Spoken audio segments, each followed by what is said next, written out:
안녕하세요. 건양대학교병원 이비인후과 교실의 김종엽입니다. 오늘은 회귀분석 중에서도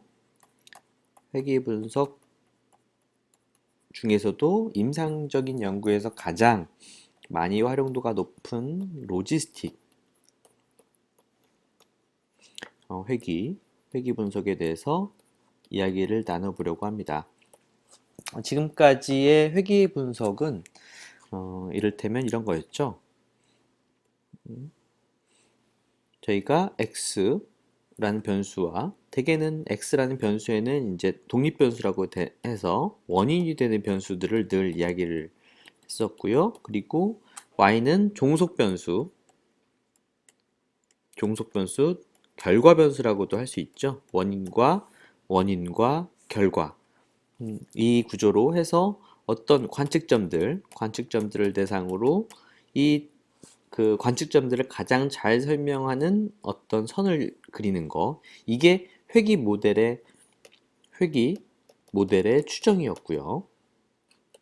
저희가 사실 회귀 모델을 추정하는 가장 중요한 목적은 사실 지금 이렇게 분포되어 있는 관측을 설명하는 거에서 끝나는 게 아니라 추가로 아직 관측되지 않은 어떤 점, 그러니까 이 점을 x1, 이 점의 y값을 y1이라고 했을 때 x1, y1이 이 점을 표시하는 거죠. 이 점은 x2, 그리고 여기 이렇게 와서 이 점을 y2라고 했을 때 아직 관측되지 않은 어떤 xn이라는 값, 이 xn이라는 값이 나왔을 때 예상되는 yn이라는 값을 추정하고자 하는 의미가 큽니다. 회귀 분석은 사실 회귀 모델이 추정해서 끝나는 게 아니고, 이게 더 나아가 결국은 기계학습이라든지 요즘에 한참 인기가 있는 기계학습이라든지 이런 추정과 관련된 예측과 관련된 모형을 어, 만드는데 더 큰 의미가 있는 거죠. 네, 그래서 우리가 여태까지 했던 x가 x1에서 x2까지 변할 때 y는 y1에서 y2까지 변하는 이 간격을 예측하는, x가 1만큼 변할 때 y는 상대적으로 얼만큼 변하냐를 추정하는 이런 것들을 우리는 일반 선형 모델을 이용해서 지금까지 이야기를 했습니다. 일반 선형 모델, 이렇게 선형으로 되어 있는 곡선을 가지고서 우리가 예측을 했던 거죠. 이 일반 선형 모델을 만드는 이 선형 방법은 최소 제곱법이라는 이 예측값과 관측값 사이의 잔차들의 차이의 제곱의 합을 최소로 하는 선형 직선을 그어서 예측을 했었죠. 그래서 일반 선형 모델이라고 했고, 영어로는 ordinary linear model이라고 해서 되게 OLM이라고 많이 이야기를 합니다. 이 모델을 썼었는데요. 문제는 임상 연구 중에 있어서는 이렇게 x값이 변할 때 y값이 동일하게 어떤 폭으로 같이 변하는 이런 모델만 있는 게 아니고요. 결과값이 이를테면 사망, 생존과 같이 이분법적인 방법으로 구분되는 경우가 상당히 많이 있습니다. 성공, 실패, 이와 같은 이분법, 이런 경우를 통계학적 용어로는, 제가 통계 용어를 되도록 수업 시간에 많이 안 쓰는 편이긴 한데요, 이항분포라고 하죠. 이거는 뭐 귀 안 들어오시면 일단은 듣지 않으셔도 됩니다. 이런 두 개로 나눠지는 이런 결과값들을 가지고서 우리가 예측하고 싶은 경우가 상당히 많습니다. 어떤 약에 대한 용량, 항암제의 경우에도 마찬가지죠. 어떤 항암제의 용량에 따라서 환자가 사망하고 죽는다면 이거를 예측하고 싶은데, 이게 결과가 뭐 이렇게 나타나는 거죠. 이거 뭐 사망, 생존, 이렇게 된다면 이거를 뭐 이렇게 되다가 어떤 용량에서는 이렇게 되다가 어떤 용량에서는 뭐 이런 식으로 그래프가 이렇게 나오니까 이거를 선형 모델로 설명하기가 어려운 겁니다. 이거를 물론 이렇게 그을 수도 있겠지만 이렇게 그을 수도 있겠지만 이렇게 되면 가장 중요한 문제가 어디서 발생하냐면 x 값이 1만큼 상승할 때 y 값이 얼만큼 상승하냐를 설명하기가 참 어려운 거죠. 결국은 우리가 가장 많이들 처음에 하는 실수가요. 가장 흔한 실수, 여러분들이 절대 하지는 말아야 하는 실수, 가장 흔한 실수, 이거는 빨간색으로 쓸까요? 가장 흔한 실수가 우리가 데이터를 필업하는 과정에서 되게 이런 것들을 생존을 0, 사망을 1로 이렇게 코딩하는 경우가 꽤 있습니다. 그러니까 숫자로 이렇게 표시를 할 경우에 데이터를 쭉 모으게 되면 이렇게 되죠. 이렇게 해서 뭐 사망, 생존 이거를 뭐라고 표현하면 좋을까요? alive, death 이런 항목이 있고 뭐 id도 있을 거고요. id는 앞에 써야 되는데 id도 있고 sex 그리고 뭐 age 이런 것들을 이렇게 쭉 모은다면 id는 1, 2, 3, 4 이렇게 나갈 거고요. ad는 뭐 0, 1, 0, 1 뭐 이렇게 나가겠죠. sex도 마찬가지로 1, 2, 1, 2 남자 여자 뭐 21세, 34세, 56세, 76세 뭐 이런 식으로 데이터들이 필요될 거 아닙니까?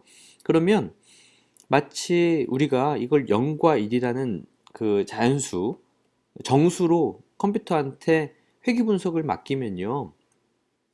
이거를 0과 1이라는 숫자로 컴퓨터를 이해하고 회귀 분석을 돌려서 마치 여기에서 x값이 1이 변할 때 y값이 얼마큼 변하는지를 추정을 해냅니다. 컴퓨터는 이 0과 1이라는 게 숫자로 받아들여 버리는 거죠.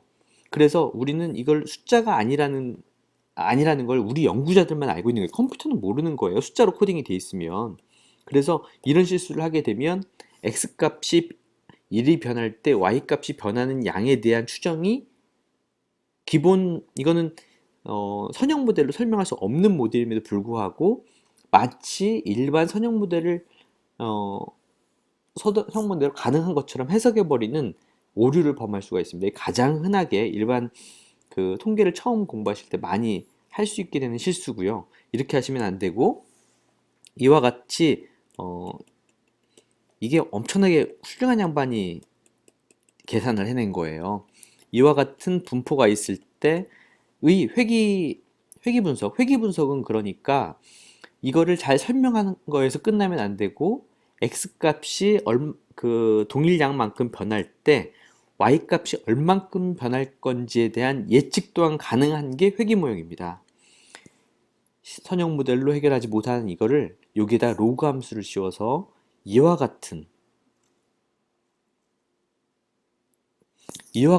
그래프로 0과 1의 이항 분포에 대한 회귀 모형을 만드시는 분이 있습니다. 제가 갑자기 그 훌륭한 분, 마치 통계학의 스티브 잡스 같은 분이신데 성함이 갑자기 기억이 나지 않네요.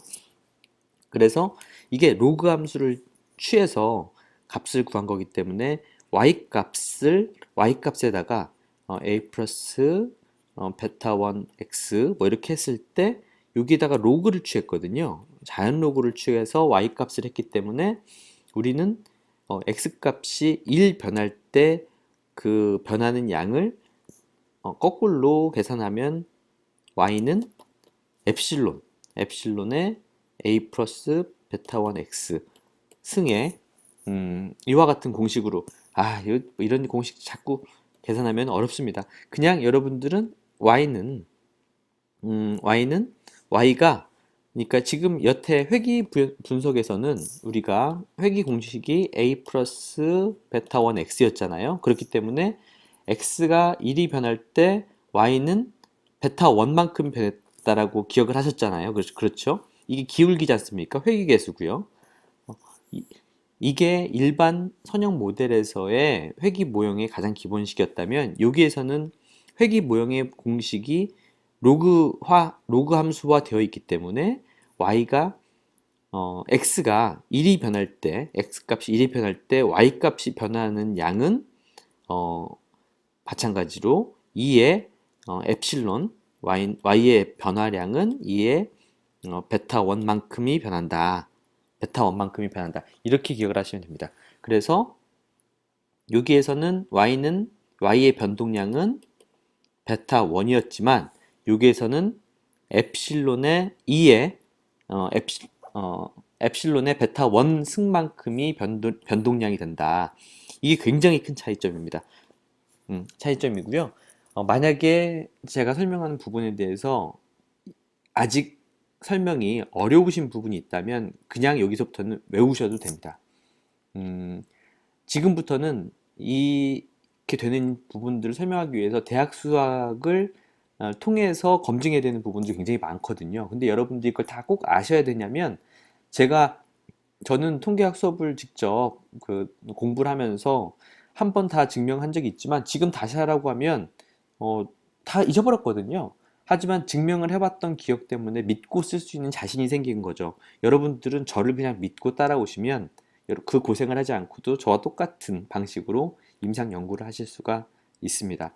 로지스틱에서는 이와 같이 두 개를 로그 함수를 써서 두 개의 모형을 설명하게 되고 때문에 변동량을 계산할 때 구해지는 베타 1을 그대로 y의 변동량의 회귀계수로 계산하지 않고 엡실론의 베타 1승을 변동량으로 본다 라고 이해하시면 되고요. 이거를 우리는 뭐라고 얘기하냐면 이런 색깔로 할까요? 이거를 일반화 선형 모델이라고 이야기를 합니다. 일반화 선형 모델. 이름이 거의 비슷해서 처음 공부하실 때 많이들 혼돈하세요. 일반 선형 모델, 일반화 선형 모델. 네, 이 화자 하나가 가지는 굉장히 큰 의미가 있고요. 일반화 선형 모델 중에서 가장 대표적인 게 로지스틱과 이제 포화송입니다. 일반화 선형 모델은 영어로는 generalized 리니어 모델이라고 이야기를 하고요. 리니어 모델이라고 얘기를 하고요. 줄여서는 GLM이라고 씁니다. 때문에 우리가 공부를 할 때 RStudio 이제 곧 실습을 들어갈 텐데요. RStudio 실습에서 지금까지 아노바라든지 뭐 이런 것들 할 때는 되게 LM 모델들 그게 OLM의 약자입니다. 사실 LM 함수들을 많이 썼었는데요. 되게 스페링 소문자로 썼죠. LM 함수 이렇게 생긴 LM 함수들을 많이 써서 일반 선형 모델들을 구현했었는데요. 앞으로 배우는 로지스틱 회귀 분석이나 뒤쪽으로 갈수록 GLM 함수를 많이 쓰게 됩니다. 이 GLM 함수가 바로 Generalized Linear 모델의 약자인 거죠. 이렇게 제가 개념적인 설명을 먼저 드렸고요. 하여튼 어려운 부분이 있다면 굳이 여기서 붙잡혀 계시지 마시고 바로 RStudio 실습으로 들어오시면 됩니다. 그래도 충분히 여러분들 임상 연구하시는데 착오가 없도록 제가 꼼꼼히 실습을 따라하는 방식으로 가르쳐 드릴 테니까요. 긴장하지 마시고 다음 시간에 다시 뵙도록 하겠습니다. 지금까지 경영대학교병원 김종엽이었습니다.